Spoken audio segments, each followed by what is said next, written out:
My name's Noah. I'm 27 now, but this story starts a few years ago at my grandmother's funeral. Or rather, it starts long before that. But the funeral, that's when the mask came off, when all the quiet whispers, sideways glances, and passive-aggressive smiles finally turned into something loud, ugly, and impossible to ignore. That day didn't mark the beginning of the betrayal, but it absolutely was when the betrayal stood up, adjusted its tie, and decided it didn't care who was watching.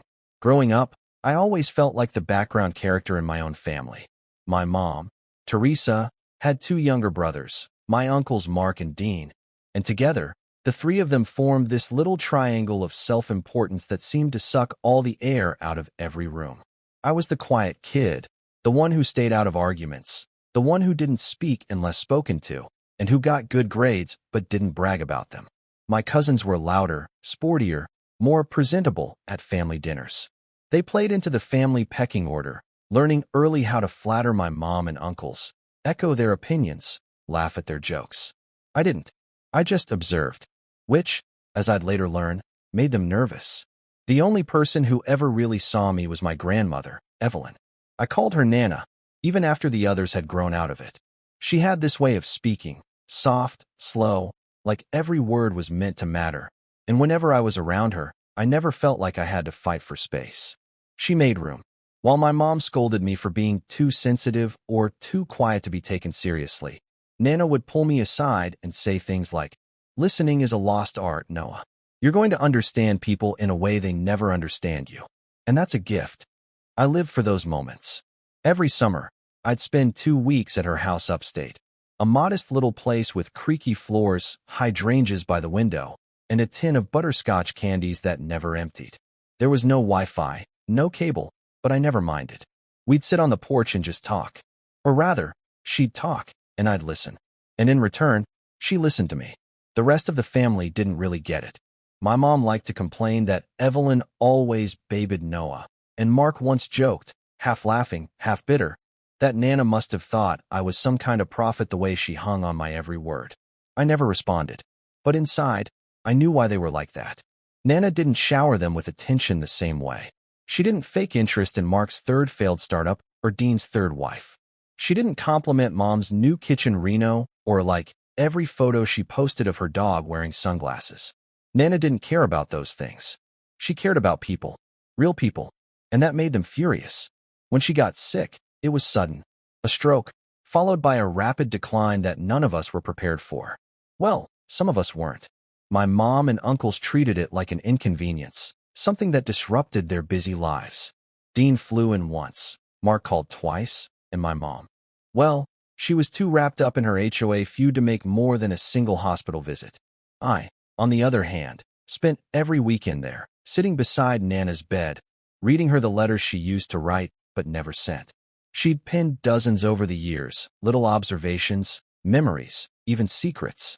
She gave them to me in a worn leather box one day, said, "One day, when I'm not here, you'll know what to do with these." I didn't understand at the time, but I nodded, because that's what I always did. Then she was gone. The funeral was a blur, at first.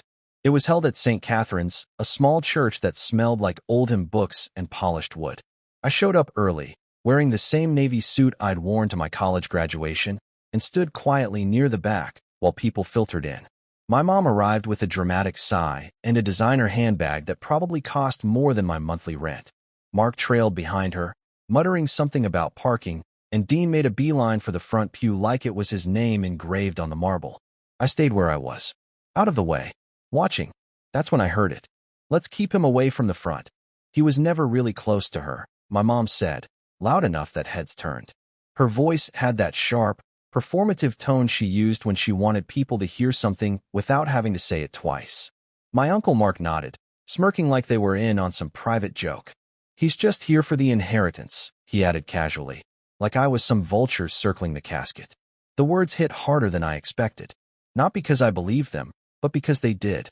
I could feel my face flush, heat rising to my ears. But I didn't say anything. I just lowered my head and stayed in the back, pretending I didn't hear. It wasn't the first time they'd dismissed me, but somehow, in that moment, it stung more than usual. Maybe because it was Nana's day. Maybe because she wasn't there to defend me anymore. Or maybe because, deep down, I had a feeling something bigger was coming. The service went on. Hushed prayers, distant sobs, and a slideshow of grainy photos set to some generic instrumental track. And then the priest stepped forward, holding a sealed white envelope. "There is one final message," he said, voice solemn. "A letter Mrs. Evelyn Martin left behind." Whispers buzzed through the pews. My mother adjusted her sunglasses. Dean leaned forward slightly, already eager for the drama. The priest cleared his throat. "She asked that this letter be read aloud by Noah." Suddenly, it was quiet. Dead quiet. I could feel their eyes on me, confused, annoyed, maybe even a little panicked. I stood slowly, heart pounding like a drum in my chest. I walked down the aisle, past cousins and neighbors, and people I barely knew. I could see my mom's expression twist from confusion to disbelief to something colder, something calculating. Mark's mouth was slightly open, and Dean's jaw was clenched. I stepped up to the podium, took the envelope from the priest with trembling fingers, and opened it. Inside was a handwritten note, and something else, something small and metallic that clinked softly against the paper. My throat tightened. I unfolded the letter and began to read. "My dearest Noah." I didn't get further before I saw the shift. My mom's eyes narrowed. Dean leaned forward. Mark sat up straighter. Because there, nestled in the envelope, was a small brass key and Nana's ring. And just like that, the funeral changed. The air turned heavier, the tension thicker. Everyone froze. Because they knew, whatever was coming next, it wasn't going to be for them. I stood there at the podium, my fingers trembling slightly as I held the letter. I could feel every single set of eyes glued to me, the heat of their judgment pressing into my back. And yet, as I unfolded Nana's note and read those first 4 words, "My dearest Noah," a strange calm settled over me. It was like her voice was guiding me through the chaos. She'd written in her usual looping script, slightly shaky from age, but still unmistakably hers. I read it aloud, slowly, letting each word land. "My dearest Noah, if this letter is being read, it means I've already said my goodbyes in this world. But you, my sweet boy, you were the only one who ever truly listened. You never asked for anything, and yet you gave me everything I ever wanted in my last years: peace, warmth, and the comfort of being understood. I know there will be whispers today, perhaps worse, but I need you to remember something. What I'm leaving to you, I leave not because of obligation or bloodline, but because you earned it. There's a key enclosed. You know the house. The ring is yours as well. It belonged to my grandmother, and now, I want it to stay with someone who treasures family for the right reasons. Don't let the noise get to you. Keep listening. Keep being who you are. And when the time is right, speak louder than all of them. With all my love, Nana." Silence. I didn't dare look up right away. My voice had held steady, but my chest was tight. I carefully folded the letter back up, slipped it into my jacket pocket along with the key and the ring, and stepped down. Still not looking at them. Still just listening. Behind me, a murmur spread. My mother was the first to break it. "That must be a mistake," she hissed under her breath, but loud enough for nearby Rose to hear. "She probably meant someone else." Dean let out a bitter laugh. "Yeah, she wasn't exactly thinking straight in her final days." Mark leaned toward my mother. "We need to talk after this." I took my seat again, but it didn't feel like sitting, it felt like waiting. Something was coming, and I could feel, in my gut, it was going to get much worse before it got better. In the days that followed, my phone was a battlefield. Voicemails, texts, missed calls, some from cousins pretending to check in on how I was doing, thinly veiled attempts to figure out exactly what Nana had left me. Others weren't even subtle. My mother called me the morning after the funeral, and the first words out of her mouth were, "Don't get too comfortable." I blinked. "Excuse me." She sighed dramatically. "I just mean, whatever you think she left you, we need to go over it. You can't just walk away with things that are supposed to be shared." "Mom," I said, keeping my voice even. "She left me a letter. A key. A ring. That's it." She scoffed. "That's not just anything. That house is part of the family estate. It was hers," I interrupted. "And she gave it to me." There was a pause. Then a low, measured voice I didn't quite recognize in her. "Noah, I've tolerated your quiet little attitude for a long time. But if you think you're going to rob this family blind while hiding behind a dead woman's letter..." I hung up. It was the first time in my life I'd ever done that to her. It felt both terrifying and necessary. I drove up to Nana's house the following weekend. I hadn't been there since before the hospital visits, and stepping onto the porch again felt like returning to a place where time didn't move forward the same way. Everything was still there. The rocking chair, the chipped ceramic gnome in the garden, even the faint smell of lavender from the potted plants she always kept near the window. I unlocked the door with the brass key, stepped inside, and for the first time since her passing, felt safe. I spent that night sorting through her things, not out of greed, despite what my family might have assumed, but out of memory. Every photo frame was a snapshot of another summer, another inside joke. There were letters she'd written to herself, to friends who'd passed before her, to people who never answered. And there were more letters to me, unsent, but sealed. You always looked like you were trying to shrink into yourself, Noah. Like you were afraid to take up space. I hope this house reminds you that you belong. I sat on the old couch, Nana's ring clenched in my fist, and cried for the first time in weeks. But peace doesn't last long in my family. 2 days later, I got a call from a lawyer. Apparently, there was a reading of Nana's will scheduled that week, and I hadn't been informed. Not by accident. My mom had assumed I wouldn't care. I showed up anyway. It was held in a bland office building downtown. Beige walls, leather chairs, and a conference table so polished it reflected the fluorescent lights. My mother, Mark, and Dean were already there, dressed in muted shades of entitlement. They didn't look surprised to see me. They looked annoyed. The lawyer, a man named Raymond, cleared his throat and began. He read the usual formalities first, some modest bank accounts, sentimental heirlooms, small donations to charity. Then he paused. There is one item that seems to be causing some confusion, he said, eyes flicking to me. The house at 214, Brook Hollow Drive.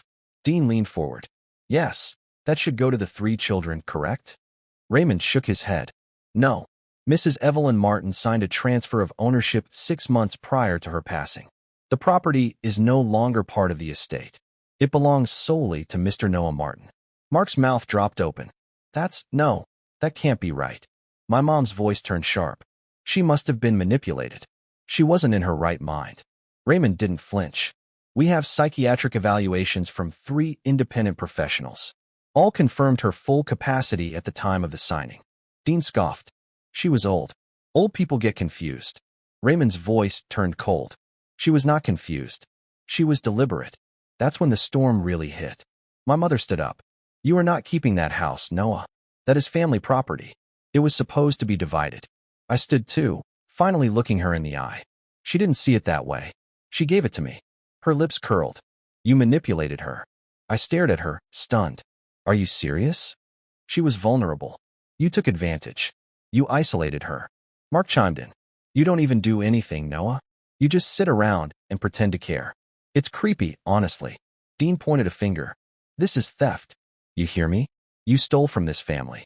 And then my mom leaned forward, eyes locked onto mine. You don't deserve anything she gave you. You weren't even around growing up. You were just the quiet, awkward kid no one wanted to deal with. She gave you attention because she felt pity. That was the breaking point. The room blurred for a second. Not from tears, just from sheer, white-hot pressure building behind my eyes. My hands were shaking, but not from fear. From rage. And something else too. A realization. They weren't just grieving badly. They weren't just lashing out. They genuinely believed I didn't matter. That I was a footnote in the family narrative. Someone who was tolerated, not loved. Someone who was allowed to exist only so long as I didn't take up too much space. But Nana had rewritten that story, and they couldn't stand it. I turned to the lawyer. Can I see the paperwork? He nodded and handed me a folder. Inside was a notarized deed, signed in Nana's careful handwriting. It was real. It was mine. I looked back at them. She made her choice. I'm not apologizing for being loved. Dean laughed bitterly. You think this is over? Mark muttered. You'll hear from our lawyer. But Mom just stared at me. That same tight-lipped glare she used to give me as a kid when I didn't fold my clothes the right way or answered a question with too much hesitation. She didn't say anything, because she knew she'd lost. Or at least she thought she had. I wish that was the end of it. That they'd just fume and vanish and I could move into Nana's house in peace. But people like them don't give up. And their next move? It was so cruel, so calculated, that it made everything up until that point look like child's play. And it nearly destroyed everything Nana had tried to protect. I didn't go back to the house right away after the will reading. I needed to clear my head. I ended up driving to a coffee shop I used to visit in college. One of those small, quiet places where they write your name on the cup in real cursive, not bubble letters. I ordered black coffee, sat in the corner, and tried to breathe. The lawyer's words kept playing in my mind. She was deliberate. I needed that, because the rest of the day had been anything but calm. I could still hear my mother's voice echoing, calling me a manipulator, an opportunist, saying Nana pitted me. Part of me wanted to believe it didn't matter, that the truth was obvious, and that the house, her house, was proof of it. But sitting there in that coffee shop, staring out the rain-streaked window, I realized something else. I'd spent so much of my life trying to not be a burden, trying to avoid conflict, be the quiet one, the good son, the respectful nephew, never asking for much, never fighting back. And somehow, that had turned into a weapon they used against me. My silence became weakness in their eyes. My kindness, manipulation. My grief, greed. And the worst part? A small voice in me had started to believe them. The fall didn't come all at once. It came in waves. It started with the calls. My mother left a message every other day, always some mix of passive-aggressive concern and legal threats. I hope you're taking care of that place, Noah. She loved her garden, remember? Or, Dean spoke to someone about contesting that transfer. This isn't over. Mark wasn't much better. He sent texts dripping in sarcasm. Hey, new landlord. Heard the old house creaks. Hope it doesn't collapse under all that moral superiority. And then came the real blow. 3 weeks after the will reading, I got a letter in the mail. Official looking. Thick envelope.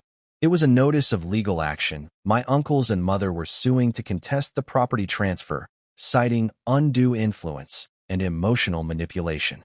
Their argument was thin, but they had resources, lawyers, money, and the worst part? They were using Nana's declining health as the foundation. The same people who hadn't visited her more than once in the hospital were now painting her as mentally vulnerable to get the house back. That broke something in me. I stopped sleeping well. I stopped eating right. I stopped returning texts from friends. Even my job started to suffer. I was a freelance editor at the time, mostly remote work, but even that felt impossible. I'd sit in front of the screen and just stare. I didn't even realize how bad things had gotten until I visited the house again and found one of the flower beds, Nana's favorite one, with the hydrangeas, completely dead. I'd forgotten to water them. I sat down on the front step, the sun setting behind me, and felt so small, like a child again. Useless, powerless, exactly what they always believed I was. That was my lowest point. The lawsuit dragged on. I drained my savings just trying to keep up with the paperwork. The lawyer Nana had used, Raymond, was doing what he could, but even he warned me. They're trying to bleed you dry, Noah. It's not about winning. It's about exhausting you until you give in. And honestly, I almost did. But then, something shifted. It started small. I found one of Nana's journals tucked in a drawer behind some old coasters. Not the usual thoughtful entries or recipes. This one was raw, personal. She'd written about her frustrations with the family, their selfishness, their entitlement. And then she wrote about me. Noah sees the world differently. He doesn't perform for anyone. He feels. They think he's weak because he doesn't yell. But one day, that boy is going to change everything. Maybe not with noise, but with truth. I read that sentence 5 times. I don't know why, but it sparked something in me. Maybe she was right. Maybe it wasn't about fighting louder. It was about standing still when they tried to push me over. About holding on to truth when everything around me was built on performance and pride. So I started rebuilding. Quietly. The house became my project. My sanctuary. I replaced the front door myself. Learned how to fix the leaky faucet in the kitchen. I even painted the back room, the one where Nana used to read, with a soft teal she would have loved. I couldn't afford big renovations, but it didn't matter. Every change I made felt like claiming a piece of her memory, solidifying my right to be there. I got back into editing too. Took on small gigs at first, online publications, indie writers. Then a friend of mine introduced me to a local nonprofit that needed someone to help produce their newsletter. It paid modestly, but it was consistent. It gave me structure. And better yet, purpose. I also started documenting the lawsuit. Not publicly, not yet, but I kept everything. Every letter, every voicemail, every inconsistency in their claims. I created a timeline of their visits, or lack thereof, during Nana's final months. I gathered witness statements, nurses from the care facility, neighbors who'd seen me there every weekend. I even found photos Nana had taken of us in the garden, dated and time-stamped, long after they claimed she was too confused to make decisions. It wasn't about revenge. Not yet. It was about protecting her legacy, her choice. And slowly, the tide began to turn. One morning, I woke up to an email from Raymond. Their side requested mediation. Translation? They were getting nervous. Turns out, dragging out a lawsuit was costing them more than they'd anticipated. Especially since their original argument, Nana's supposed mental decline, was starting to crumble under the weight of documented evidence. But I wasn't in a rush anymore. I didn't want to settle. I wanted them to feel it, to sit in the consequences of what they'd done. And while all this was happening, something else changed too. Me. I wasn't the same quiet kid who apologized for taking up space. I wasn't the one who stepped back at funerals or let my name be dragged through the mud just to keep the peace. I was finding my voice. Not loud, not aggressive, but firm. I reconnected with a few old friends, started going on walks again, even joined a local book club, something Nana always encouraged, but I never had the confidence for. I was still quiet, still observant. But now, I wasn't afraid of being seen. And the house. It blossomed. I brought the hydrangeas back, got some herbs growing in the kitchen window, framed a few of Nana's letters, and hung them in the hallway. Every room told a story, not just of her, but of us. And that, I realized, was something they'd never understand. They thought legacy was about property, about splitting assets like slices of pie. But to me, her legacy was in the way she listened, the way she saw me when no one else bothered to look. And now, that was mine to protect. But just when I thought things were finally starting to settle, something happened that I never saw coming. Something so personal, so violating, that it brought everything crashing back down. And it forced me to make a choice. Fight fire with fire, or finally burn the bridge down myself. The letter came in a manila envelope, no return address. I found it wedged into the mailbox one crisp morning in early March, a week after the mediation had been proposed. At first, I assumed it was just more legal correspondence, another round of half-hearted threats wrapped in formal language. I was used to those by now, but the handwriting on the front wasn't typed. It was scrawled, all capital letters. Messy, slanted, and inside wasn't a document from a lawyer. It was a photocopy of my grandmother's medical records. My stomach dropped. Someone, I didn't know who yet, had sent me records from the hospital with certain sections highlighted in yellow.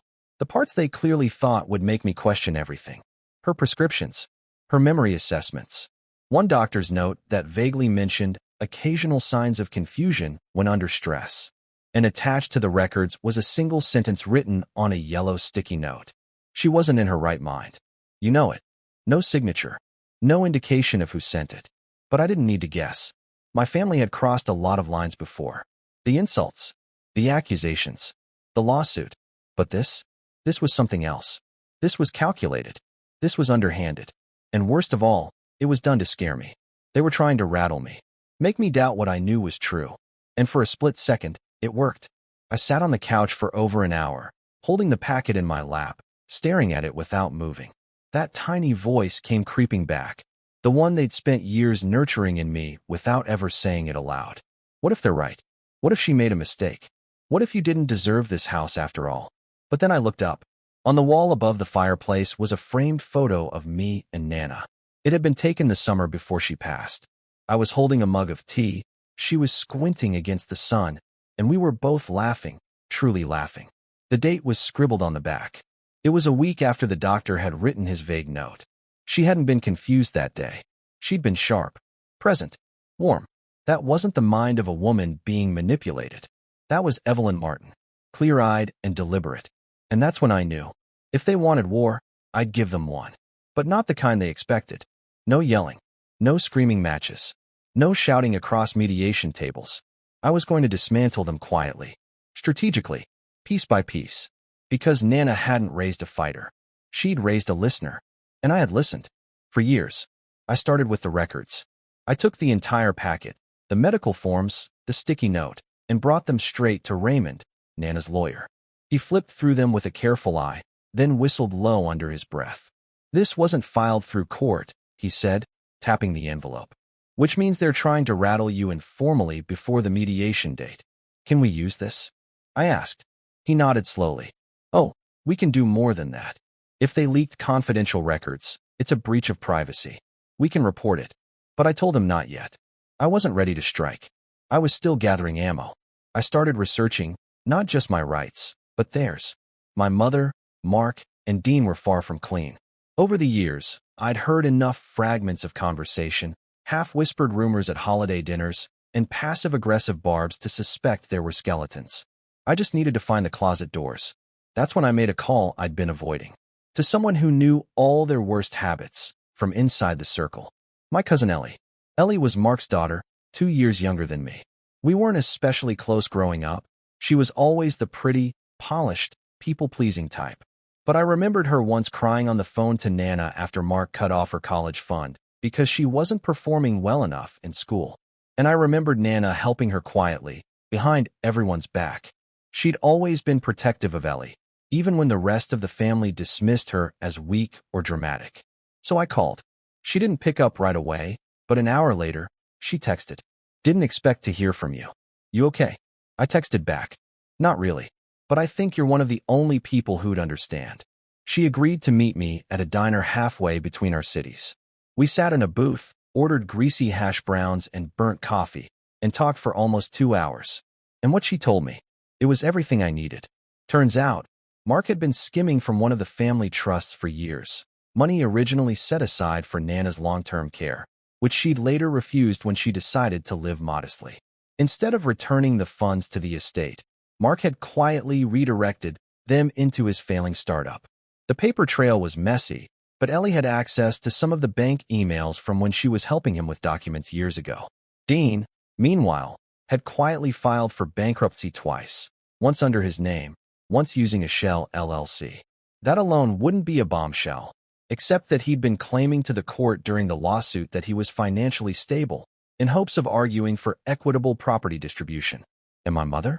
She wasn't quite as reckless with money, but she was manipulative. Ellie told me about emails and texts she'd seen, messages where my mother openly mocked Nana's old woman guilt complex, bragged about how easy it was to get her to sign checks, and even described me, once, as the family ghost, harmless, but easily manipulated. Those were her exact words. I sat in stunned silence as Ellie scrolled through her old files and screenshots, pulling up email after email. And then, just before we left, she slid her phone across the table. This one, she said, is the worst. It was a voice memo, one I'd never heard. My mom and Mark, at some event, talking casually. And in the background, I could hear my name. Mark's voice. So, we just pushed the he manipulated her angle, right? That's what the lawyer said. Mom's voice. Obviously, Noah won't fight it. He never fights. He'll cave the second it gets tense. They laughed. I stared at the phone. My hands were cold. Ellie put it away quietly. I'm not proud of this, but if it helps you, it's yours. It did help. It changed everything. With Raymond's help, I began documenting every bit of evidence. The voice memo, the leaked medical files, the financial inconsistencies. I built a binder, thick, tabbed, dated, not to present in court just yet, but to hold, to wait, because mediation was in 2 weeks. And I didn't want to win quietly. I wanted them to see the trap closing around them. Slowly. In the meantime, I took Ellie's advice on something else. Start telling your story, she'd said. The real one, before they twist it. So I began writing. Not for a blog, not for social media, but for myself. A journal, a record. Every memory of Nana. Every injustice I'd endured from them growing up. Every kind word she ever said. Every tear I never let fall. I wrote until my hand cramped. I wrote until the paper was damp. And when I finished, I printed out the most powerful pages, the ones that made me feel something, and I placed them in the back of the evidence binder. Because revenge wasn't just about proving they were wrong. It was about reminding myself I was right. The day of mediation came with gray skies and the scent of rain. I arrived early. Raymond and I took a seat in the bland conference room, sipping weak coffee. Across from us, 3 seats sat empty. 10 minutes later, they arrived. My mother, Mark, Dean, dressed to impress, confident, smiling. They didn't know what was coming. They thought this was the beginning of the end. They had no idea it was the end of the beginning. And when I opened the binder, When I slid the first piece of evidence across the table, when their smug faces began to change, I knew the setup was complete, and the fall was about to begin. They weren't expecting the binder. My mother, Mark, and Dean walked into that mediation room like they'd already won, like they were showing up to collect their victory in cash. My mother gave me that same forced smile she'd worn at Nana's funeral, the one that said I'm being watched, so I'll pretend you matter. Mark nodded like a man greeting a waiter. Dean didn't even acknowledge me, just straightened his cuffs, muttered something to their lawyer, and sat. They didn't see the storm waiting for them on the table. Raymond slid the binder into the center with the smooth, practiced grace of a man who'd been waiting to deliver a checkmate for weeks. "Before we begin," he said calmly, "my client has some evidence he'd like to present." Their lawyer, a smug, well-coiffed guy named Greg, frowned.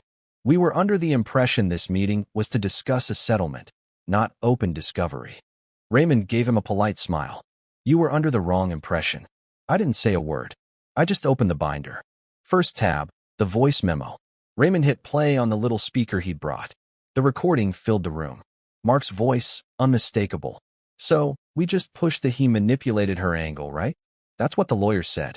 Then my mother. "Obviously. Noah won't fight it. He never fights. He'll cave the second it gets tense." The laughter that followed used to haunt me. Not anymore. Silence. Thick, choked, embarrassing silence. Greg's mouth actually dropped open. Dean shifted in his seat. Mark looked like someone had dropped ice cubes down the back of his shirt. And my mother, she blinked, then blinked again, like she was trying to physically delete what she'd just heard. Raymond cleared his throat. "That's Exhibit A. Shall we move to B?" They didn't object. Next came the hospital records, the ones they'd mailed anonymously to rattle me. Raymond flipped to the page with the sticky note, slid it across the table. This was not obtained through legal channels. In fact, it's a serious breach of patient confidentiality. And we have reason to believe one of the plaintiffs procured this via unauthorized access. Greg tried to recover. "This doesn't prove anything. We'll let the court decide that," Raymond said. Calm. Firm. I didn't know lawyers could sound like teachers giving their most disappointing student a warning. Then came the bankruptcy records. Dean's face went white when the Shell LLC name was spoken aloud. Raymond was polite, surgical. "Your client failed to disclose these during the financial disclosure phase, which, I believe, qualifies as perjury in a civil case, yes?" Dean opened his mouth, then closed it. I watched his knuckles go pale as he gripped the edge of the chair. Next up, Mark's startup funding. Ellie had delivered the receipts, emails between Mark and an associate where he bragged about repurposing the family care funds. There was even a line where he joked, "I'll just say Nana didn't need it anymore. Noah won't even notice. Kid's basically a ghost." I watched his face as he read that line. It was the first time in my life I'd seen Mark without that arrogant glint in his eye. For a moment, he looked like a little boy who got caught stealing cookies and suddenly realized the jar was wired with an alarm system. Finally, Raymond handed over printed pages, excerpts from my journal. My voice, my memories, the pieces of Nana they couldn't erase. Greg tried to interrupt, claiming it was irrelevant, but Raymond just raised a hand. It establishes motive, character, and, most importantly, truth. Then he turned to me. "Noah, would you like to speak?" I stood up slowly. My heart was pounding, not from fear, but from something else. Something I hadn't felt in years. Control. "I didn't want this," I said, voice quiet but steady. "I didn't ask for the house. I didn't ask for the ring. I didn't ask for the love she gave me. But I never turned it away. And maybe that's what this is really about." I looked at each of them. My mother, who once told me I was too emotional to be taken seriously. Mark, who used to say I had a forgettable presence. Dean, who never remembered my birthday once in 27 years. She loved me. Not because I earned it. Not because I asked for it. But because I showed up. I listened. I cared. My mother scoffed, barely audible. "And you?" I said, turning to them fully. "You couldn't stand that. Because you thought love was currency. Something you had to perform for. Something you had to take." I paused, letting it hang there. Maybe you were right. Maybe love is currency. And she spent it on me. Raymond nodded. "I believe we're done here." Greg's face was flushed. "Are you really not interested in settling?" Raymond smiled. "You're welcome to make an offer. But be warned. The number goes up every time you insult my client's integrity." They dropped the lawsuit within a week. No public apology, of course. That would have required something like humility. But the papers came through, settlement withdrawn, no further claims to the property, full ownership retained by me. Their silence was their surrender. And their silence was loud. Word got around the family pretty quickly, not because I told anyone, but because they did. Quietly, behind closed doors. Little murmurs and revisions of the story. Suddenly, I wasn't the manipulative grandson. I was the one Evelyn always liked, the one who stayed by her side, the one she trusted. Isn't it funny how quickly people rewrite history when they lose? Dean moved out of state not long after. His finances were worse than anyone realized. Mark's startup collapsed within the year. Last I heard, he was working for someone else, a guy who used to be his intern. My mother? She tried to pretend like it never happened. Reached out once around Christmas, left a voicemail asking if I wanted to start fresh. I didn't return the call. And Ellie? We stayed close. I invited her to the house that spring, for tea, just like Nana used to make. We sat on the porch, surrounded by new flowers I'd planted, and talked about everything. She'd started therapy, was considering going back to school. For the first time, she said, she felt like she could breathe. This house, she said, sipping from a cracked old mug. It's not just a house, you know. I nodded. I do. It was legacy, and justice, and memory. It was every quiet summer afternoon, every handwritten letter, every moment I thought I didn't matter, rewritten, rebuilt, reclaimed. I kept the ring in a box on the mantel, not because I needed to show it off, but because it reminded me that sometimes the smallest gestures carry the loudest truths.